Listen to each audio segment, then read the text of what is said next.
If you're hearing this, there's already a whisper stirring beneath your awareness, a quiet suspicion that your life has been moving on its own, looping the same scenes like a film stuck in replay. You've felt it before, the déjà vu of repeating choices, familiar disappointments that somehow feel scripted, as though you're watching your own life from a distance instead of living it from the inside. It's not laziness, not failure, not some cosmic punishment. It's simply the trance of observation consciousness caught in the act of witnessing itself instead of shaping itself. You were trained for this trance without knowing it. Since childhood, you were taught to watch the world, to measure, to analyze, to compare, to respond. Every news story, every scroll through a feed, every subtle lesson of cause and effect reinforced the same position: stay outside yourself and report what you see. You became an expert spectator of your own timeline. You monitor your bank account and feel relief or dread. You evaluate your body and feel pride or judgment. You scan your relationships like data points, charting satisfaction against disappointment.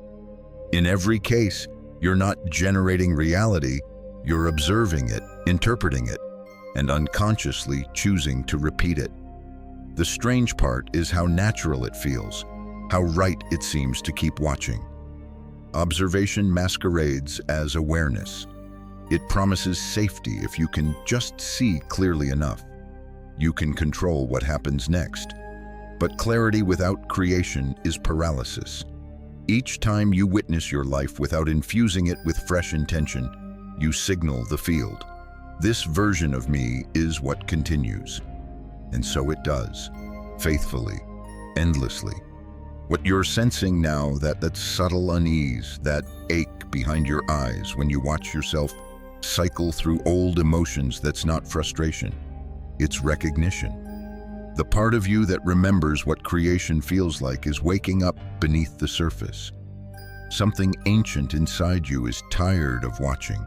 It wants to move again. It wants to create. That stirring you felt at the end of the last breath, the impulse to move, it's the moment where the trap begins to loosen. Yet notice how quickly the mind tries to pull you back. It says, wait, observe, don't act yet. Study a little more, understand before you do.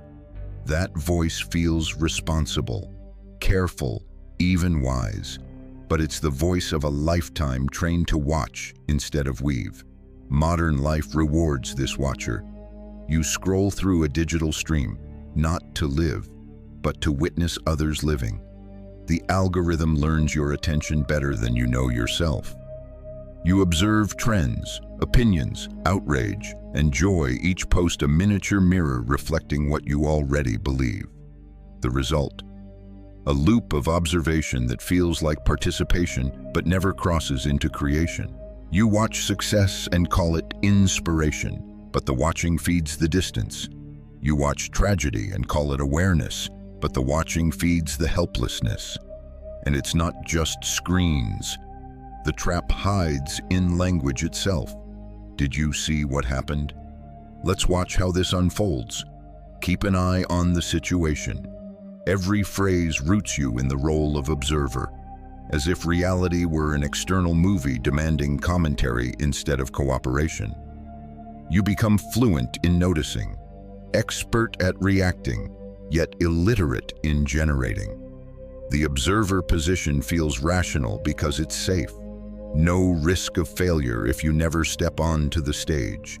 But underneath that safety, something decays, the creative muscle that once pulsed through every child who built worlds out of imagination.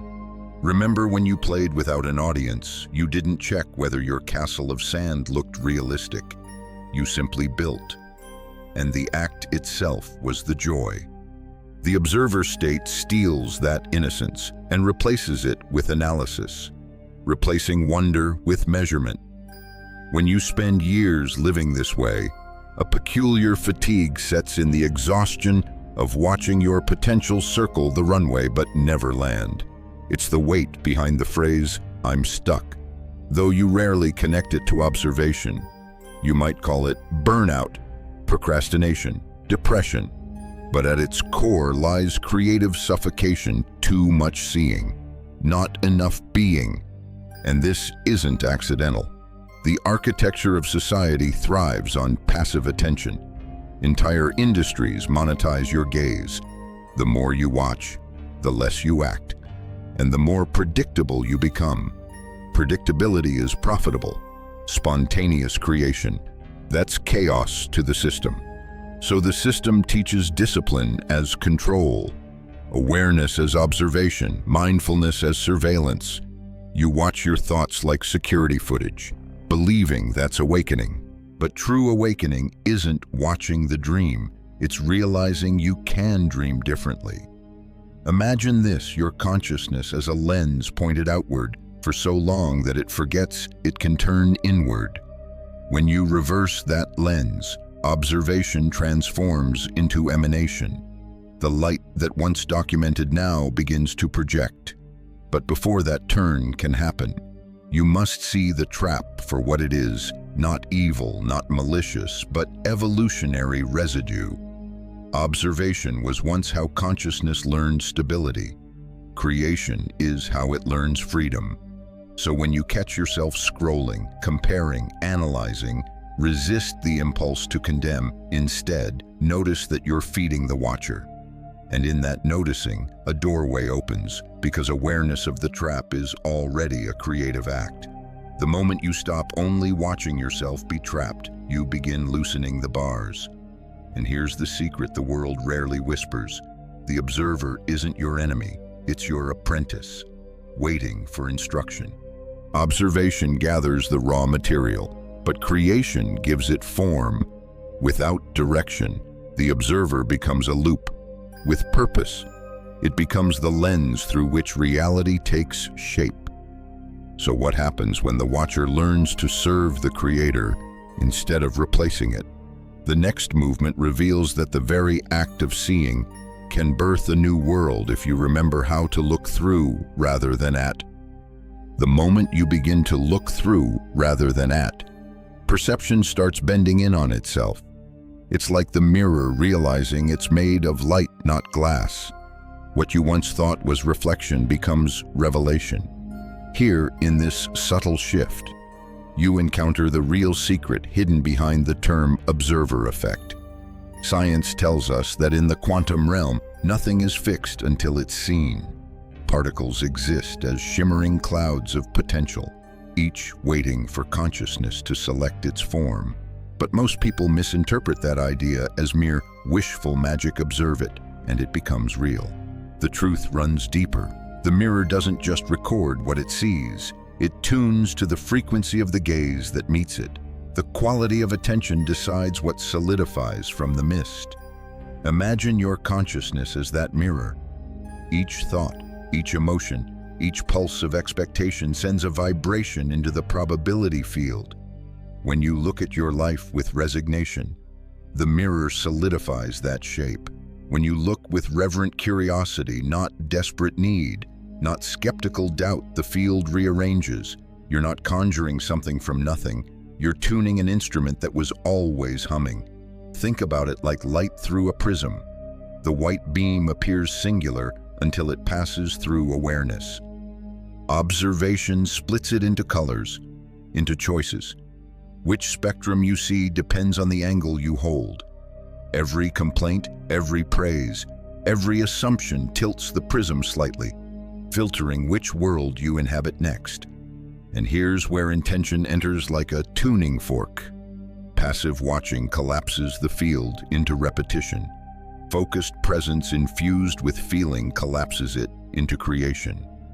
Experiments once hinted that when humans directed intentional coherence toward random systems, order appeared where chaos was predicted. Whether you read that as science or symbol, the message is the same. The universe listens to the tone of your attention, not just its direction. So when you wake each morning and your mind begins scanning for evidence of sameness, the same job, the same struggles, the same narrative, recognize that you are already programming the mirror. You are confirming what to reflect. Every sigh that says nothing's changed is a command to the field, continue rendering this reality.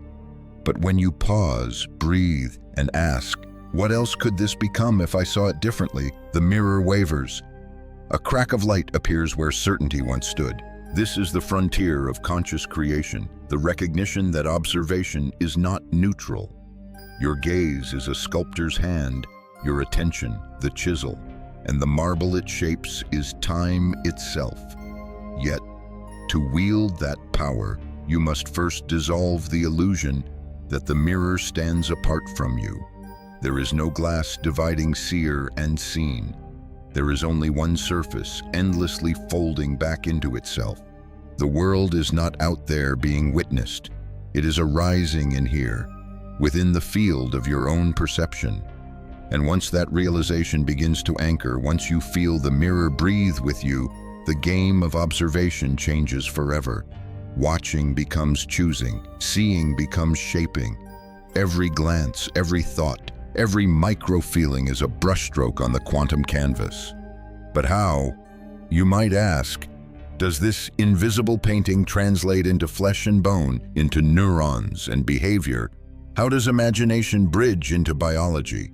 For that, we step into the circuitry of the mind itself, where creation takes on form through the electric theater of the brain. That mirror you just saw flickering with light doesn't end at perception, it's wired directly into your biology. Your mind is not just reflecting the world, it's projecting it moment by moment, frame by frame. You've heard people say the brain can't tell the difference between imagination and reality. That isn't metaphor, it's physics in flesh. When you picture yourself walking through a memory, the same clusters of neurons fire as when you actually walk.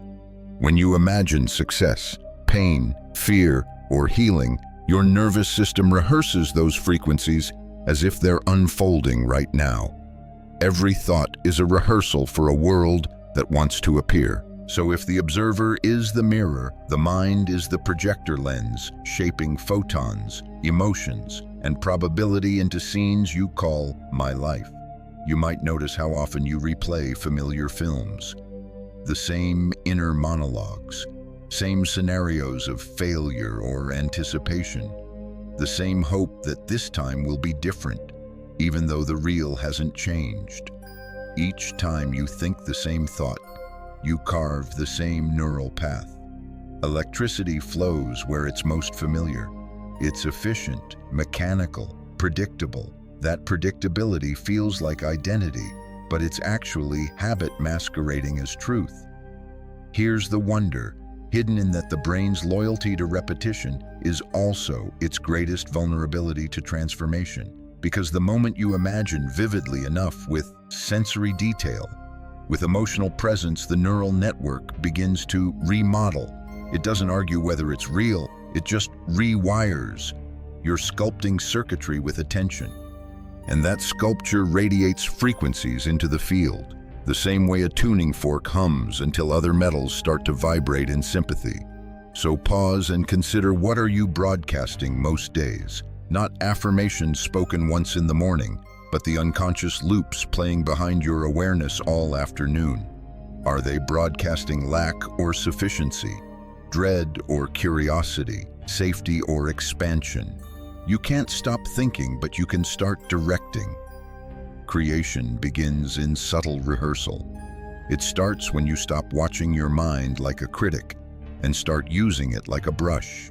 You practice the sensations of the life you want as though they're muscle memory, until your biology forgets they were ever imagined. Then something curious happens. Reality begins echoing the rehearsal. The world adjusts to fit the frequency that the brain already believes. Neuroscience calls it neuroplasticity. Mystics call it the law of resonance. Either way, it's the same choreography energy following awareness.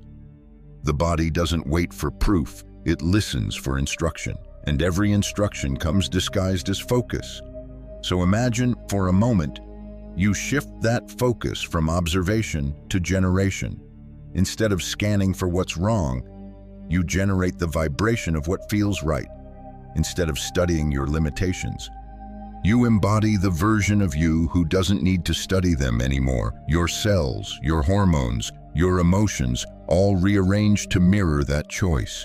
The projector starts showing a new film, one that the old you never realized was already loaded in the real. And it's here, in that trembling pause between imagining and believing, that the first glimmer of freedom appears. Because you realize you don't need to fix your world to change it. You only need to project a new frequency long enough for reality to forget the old one. This realization sets the stage for what happens next. That silent moment when the projector pauses, when the film burns bright white for a heartbeat, the moment consciousness stops watching altogether and remembers it was the light source all along. That white flash between frames, the brief nothingness before the next image appears, that's where awakening hides. It doesn't announce itself with fireworks. It arrives like a sudden stillness, a quiet click in the machinery of awareness, where you realize, I've been watching my life instead of living it. Maybe it happens after exhaustion, when your efforts have circled back on themselves too many times to count. You stare at a screen or a ceiling or your own reflection, and something inside you simply stops. Not in defeat, but in recognition. The mechanism of monitoring, of constant self-evaluation, grinds to a halt, and for the first time in years, there's silence beneath the noise.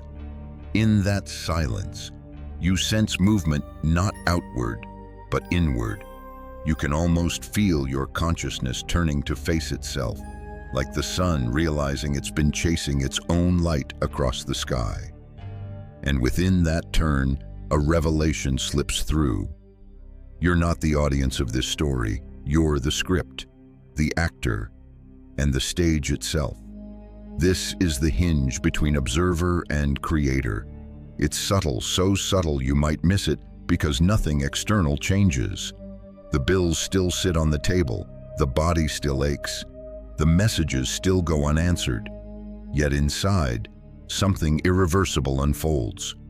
You stop asking why things keep happening to you and begin to wonder what's trying to happen through you.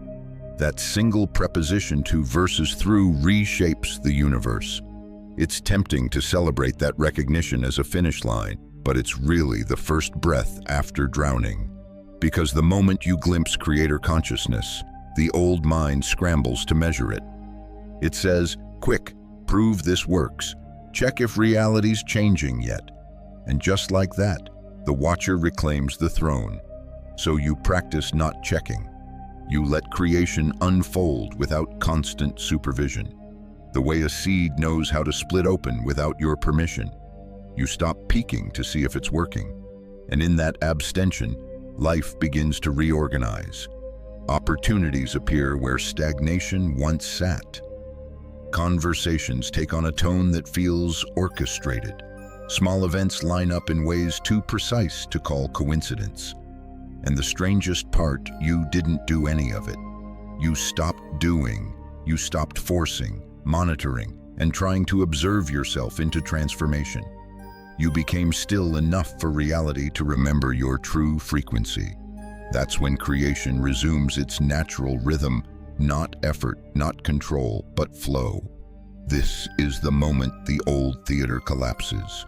You're no longer the audience commenting on the plot. You've stepped onto the stage, script dissolving in your hands, improvising the next line directly from intuition. There's fear at first. Yes, because you can't predict the story anymore, but underneath that fear hums something holy, the pulse of pure aliveness. From here, everything changes. The way you act, the way you choose, even the way time moves begins to bend around this new posture of consciousness. You're not reacting to the movie. You're authoring the reel as it runs. You're not describing your emotions. You're composing them. And yet, awakening is not the end of watching, it's the birth of seeing differently. Observation becomes participation. Perception becomes creation. The world, once a screen of repetition, turns into wet clay waiting for your touch. Hold this awareness gently. Because next, We'll explore how to sustain it, how to weave from this new state so creation doesn't remain a fleeting glimpse, but becomes your ongoing way of being. That first taste of creation, that quiet moment when you stop checking for results, plants a seed that begins to bloom the moment you trust it. Creation, you soon discover, isn't about producing outcomes through effort. It's about weaving frequencies through embodiment. Watching studies the pattern, weaving becomes it. Think of how you once began. Each day you'd wake, scan the world, and take inventory how your body feels, what the messages say, whether the future looks promising. That routine was observation disguised as preparation. But creation starts differently. Creation begins with a feeling, an inner tone, a frequency that precedes evidence. Before you see it, you become it. Before it happens, you hum in resonance with it. It's not pretending, it's alignment. When you tune a stringed instrument, you don't force the pitch, you listen for harmony. The creator state works the same way. You attune yourself to the version of reality that already carries the frequency of what you desire. You inhabit it like a melody you've always known, and the outer world adjusts to match the rhythm. This is where most stumble. They want proof first. They say, "Show me it's working. Then I'll believe." But the field doesn't respond to demand. It mirrors coherence. Doubt is static in the signal. Belief, not blind optimism, but embodied trust, clears the channel. So how do you weave from this space? Begin by noticing the small rituals of your day. Each is a thread. The way you speak to yourself when no one listens. The energy you hold while washing dishes or driving through traffic. Every act carries a frequency, and those frequencies interlace into timelines. When you bring intention to them, life becomes textile living art, stitched from attention. Creation isn't a sudden event. It's an unbroken conversation between your internal state and the field responding to it. You say yes with your vibration, and reality says so be it. You say no through resistance, and reality says as you wish. The field doesn't judge, it obeys resonance. Imagine two versions of yourself standing side by side. One watches, analyzing each wave that touches their feet. The other dives in, feeling the water shape itself around their movement. The difference isn't courage, it's coherence. The observer asks, "What will happen if I act?" The creator asks, "What wants to happen through me if I flow?" And when you choose flow, effort dissolves. You stop forcing outcomes and start allowing orchestration. Life begins arranging itself around the tone you sustain. Synchronicities multiply not because you've gained power, but because you've stopped interrupting the current. Think of it as dancing with the field. When you lead with doubt, you step on its toes. When you lead with trust, the entire universe follows your rhythm. Your job isn't to control the choreography, it's to stay in tempo with what's emerging. Over time, weaving becomes second nature. You stop reacting to conditions because you understand that every condition is just an echo of previous threads. You no longer ask, "How can I fix this?" but rather, "What new pattern wants to emerge now?" You feel into possibility instead of reasoning through it. And something miraculous happens when you live this way. Your circumstances, once heavy and unmoving, become fluid. People show up precisely when they're needed. Resources materialize without strain. Challenges arrive not as punishment, but as prompts invitations to weave stronger, clearer lines through your life's tapestry. You begin to notice that creation was never about attracting what you lack. It was about remembering what you already are, the loom itself, eternal and unbreakable. Watching made you believe the world was separate fabric. Weaving reveals it's your own thread stretching from thought to heartbeat to horizon. But to keep weaving, You must learn how consciousness matures through levels from reactivity to reflection to true creation. Each level refines the weaver until no separation remains between thread and hand. That's where we're headed next. You can feel it now, the tapestry tightening, threads of intention weaving into something living. But to understand what's really happening within that loom, you have to see how consciousness matures. It doesn't leap from chaos to mastery. It ascends through layers, each a different way of relating to existence itself. The first level is reactive consciousness. Here, life feels like weather. Things just happen sudden, random, often unfair. You navigate by instinct and emotion, chasing what feels good, avoiding what hurts. You say, "I had no choice," and you mean it. Your awareness is fused to events, so every shift outside rattles the inside.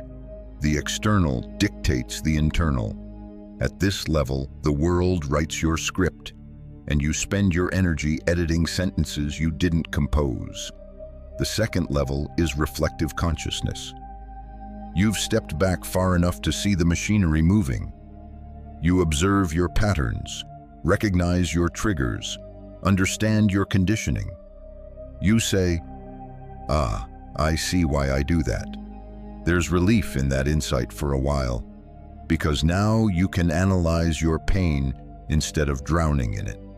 But reflection, if left unchecked, becomes its own cage. You can study your thoughts for years and never create a new one.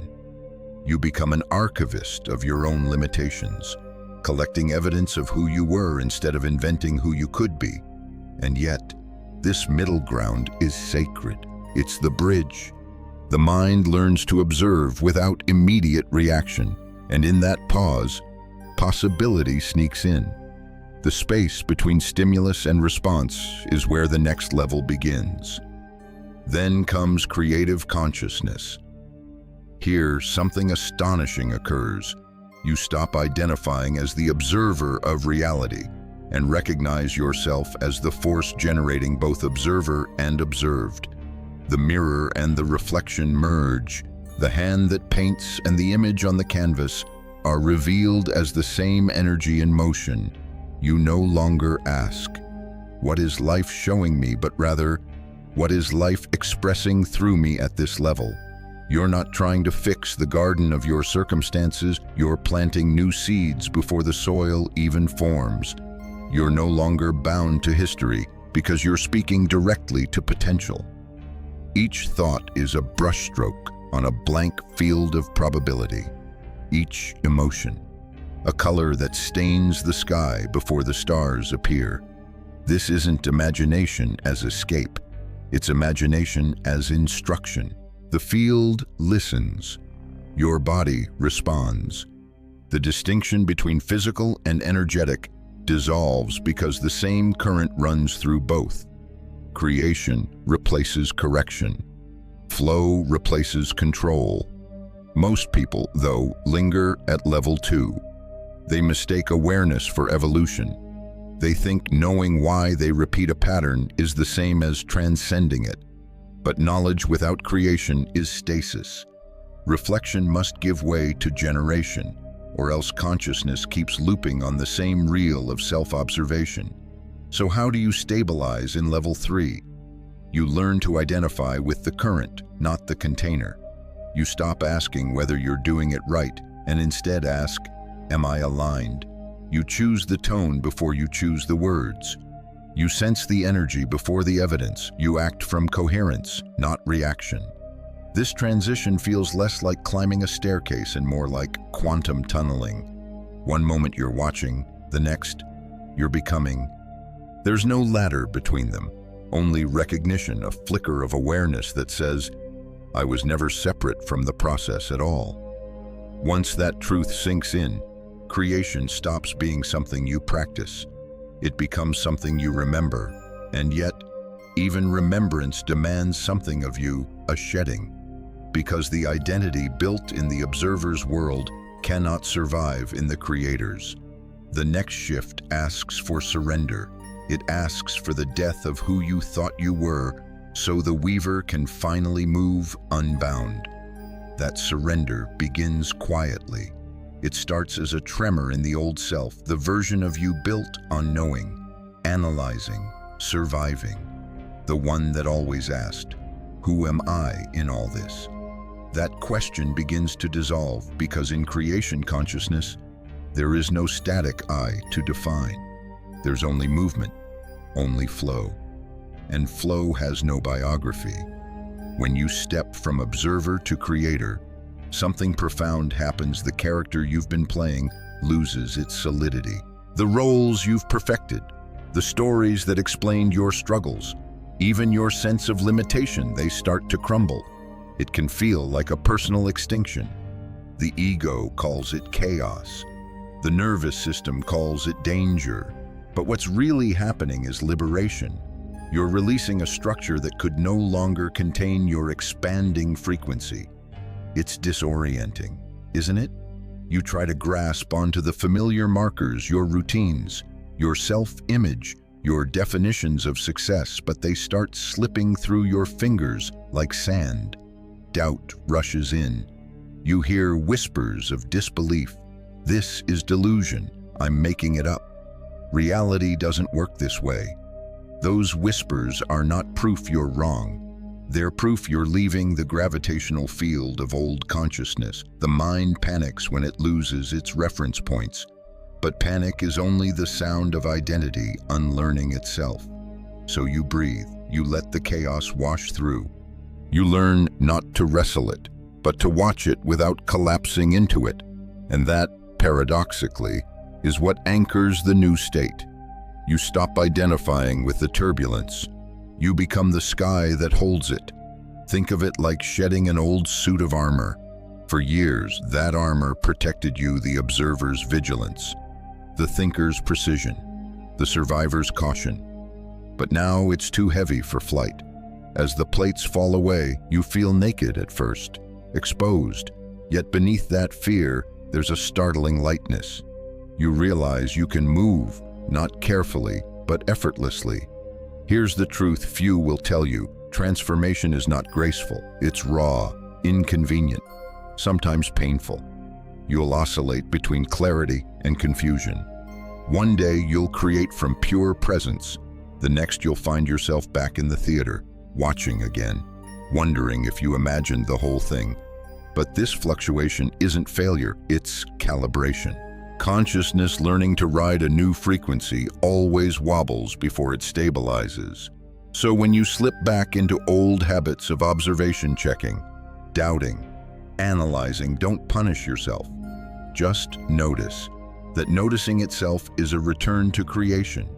Every time you catch the mind falling into old rhythm and gently shift back, you strengthen the neural bridge between the two worlds. At first, you might only hold creator consciousness for seconds before the pull of habit returns. But seconds become minutes, then hours, until it's not a state you enter, it's the one you live from. Think of a child learning to balance on a bicycle. They fall, they scrape, they cry, but each fall teaches the body what balance feels like. The same with creator consciousness. Every wobble refines your equilibrium. You fall not to fail, but to remember the center you can return to again and again. Eventually, something miraculous happens. The doubt that once dragged you back becomes the very signal that awakens you. Every fear, every question, every tremor becomes a bell reminding you, I am the one creating this moment, not the one reacting to it. You realize that discomfort is the birth cry of a self being remade in real time. And when that realization lands, you stop running from the shedding. You let the identity burn, knowing that ashes are fertile ground for creation. From those ashes, something luminous begins to rise, a self that doesn't cling to form, that flows between moments, that no longer needs to explain itself to feel real. And as that new self emerges, a larger awareness dawns. This transformation isn't just personal. You're part of something vaster, a movement rippling through the whole of humanity, a collective remembering that creation was never meant to be solitary. The moment you realize your transformation isn't isolated, the air around you feels charged. You begin to sense others awakening too, not through words or belief, but through vibration. Humanity, in its quiet corners, is stirring from the same dream of separation. Every individual shift sends a pulse through the shared field, like tuning forks beginning to hum in harmony across distance. We are, all of us, transmitters. Every thought you stabilize, every frequency you sustain, leaks into the collective fabric. The energy you embody becomes an offering the world can access. Scientists call it morphic resonance. Mystics call it shared coherence. Either way, the message is simple: consciousness learns through contagion. When enough minds remember their creative nature, the entire species begins to echo that remembrance. Look around, not with your eyes, but with your awareness. Can you feel it? The restlessness in the air, the breakdown of old systems, the flood of uncertainty that so many interpret as chaos beneath it all. A deeper order is forming. Structures built on passive observation are collapsing because they can no longer contain the creative current rising through us. The old paradigm of reaction is dying, and something luminous is taking its place. You may notice synchronicities multiplying in your daily life, random conversations aligning perfectly with your inner thoughts, books falling open to the exact page you needed, opportunities surfacing that seem mathematically impossible. These aren't coincidences, they're coherence events, proof that as the personal field stabilizes, the collective begins to respond. You become both participant and catalyst in a global symphony of remembrance. Each time you choose creation over reaction, you strengthen that symphony. Each time you respond to fear with vision, you broadcast a signal of possibility that others can unconsciously detect. And when enough people hold that signal, reality itself begins to repattern. Timelines converge. Solutions emerge that no single intellect could have designed. What looks like magic is simply resonance consciousness aligning with its own highest order. It's important to remember, though, that collective awakening isn't gentle. When an entire civilization sheds its observer identity, the process resembles chaos before coherence. Systems wobble, institutions fracture, the planet trembles under the weight of reconfiguration. But what if that turbulence isn't destruction? What if it's birth, the breaking of an old mirror so a greater reflection can appear through this lens? Even crisis becomes sacred. Every conflict, every collapse is consciousness shaking off outdated frequencies. You are not witnessing the end of the world. You are participating in the end of a worldview, one built on separation, scarcity, and external control. In its place, a creator civilization is emerging, one that recognizes thought as architecture, emotion as blueprint, and collective coherence as the new physics of reality. So when you feel the heaviness of current events, don't retreat into despair. Remember, despair is the observer's way of processing uncertainty. The creator's way is to breathe coherence into it. Your calm is not passive, it's participatory. Every breath grounded in presence sends stability into the grid. Every act of compassion harmonizes frequencies across oceans. You are more influential than any headline because consciousness responds to coherence, not noise. And as this resonance strengthens, time itself begins to feel different. What once felt linear becomes fluid. Events align faster. Manifestations accelerate because the field no longer needs friction to learn. You're co-creating with a planetary intelligence that's remembering itself. Can you sense it? The pulse beneath the chaos, the rhythm behind the noise. That's not the world ending, that's the new world tuning. And you, friend, are part of the orchestra, But this symphony won't stop with awakening alone. It culminates in something even greater, the dissolution of the boundary between creator and creation, where doing becomes being and being becomes everything. The orchestra swells. The final vibration hums beneath your ribs, a reminder that what you've been calling you has always been a note in the same eternal melody. The shift is subtle, but seismic creation no longer feels like something you do. It feels like what you are. There comes a moment, somewhere beyond language, when even the word creator dissolves, because to create still implies two, the one who forms and the thing being formed. But at this level, you witness that there was never a gap between them. Consciousness isn't building reality. Consciousness is reality, dreaming itself awake in infinite expressions. The painter, the paint, the canvas, one movement of color. You start to live differently without trying to. Decision-making becomes intuitive choreography. Action arises the way breath arises, effortless, responsive, guided by the intelligence that animates everything. You stop worrying about manifestation or alignment because those concepts belong to a consciousness that still believes in separation. Here, alignment is default. Manifestation is automatic. You don't summon outcomes. Outcomes are the echoes of your being. And with that recognition comes humility, not the smallness of ego's surrender, but the awe of recognizing your own vastness. You realize every person, every tree, every breath of wind is the same source playing different notes through different instruments. There's no competition in this orchestra, no hierarchy, only resonance. The more you allow that resonance to guide you, the more effortlessly life unfolds. Old motivations fall away. You no longer chase goals to prove worth or avoid fear. You act because expression is your nature. You give because giving is overflow, not obligation. Time feels liquid. Creation happens in spirals, not straight lines. Synchronicities cease to surprise you because they've become your native language. And in the quiet moments, perhaps washing your hands, perhaps standing under starlight, you feel it. The stillness at the center of all motion, the infinite within the ordinary. You realize that the divine never hid in temples or theories.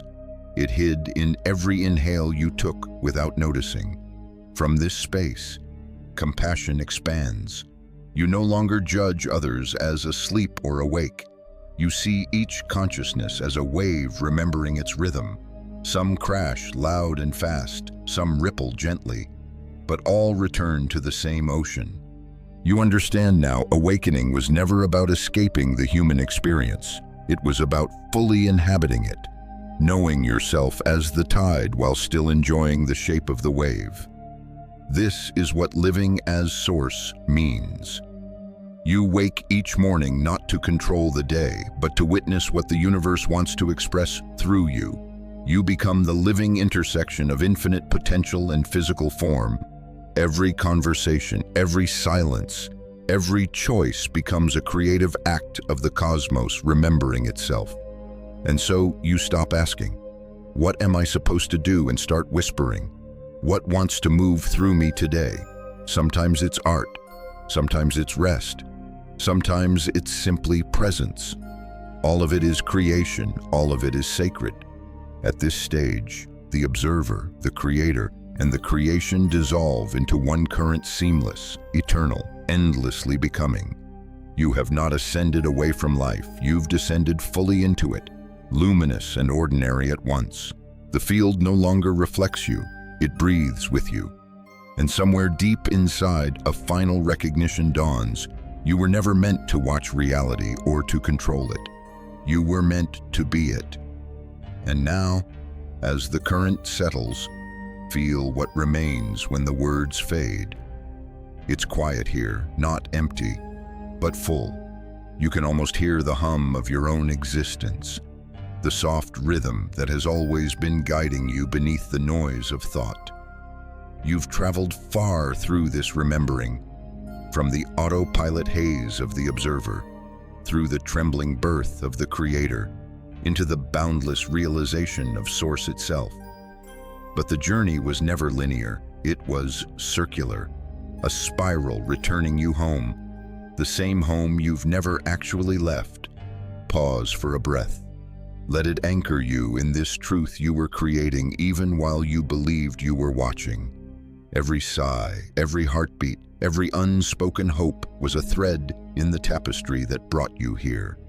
The shift wasn't about becoming something new, it was about recognizing what had always been happening through you.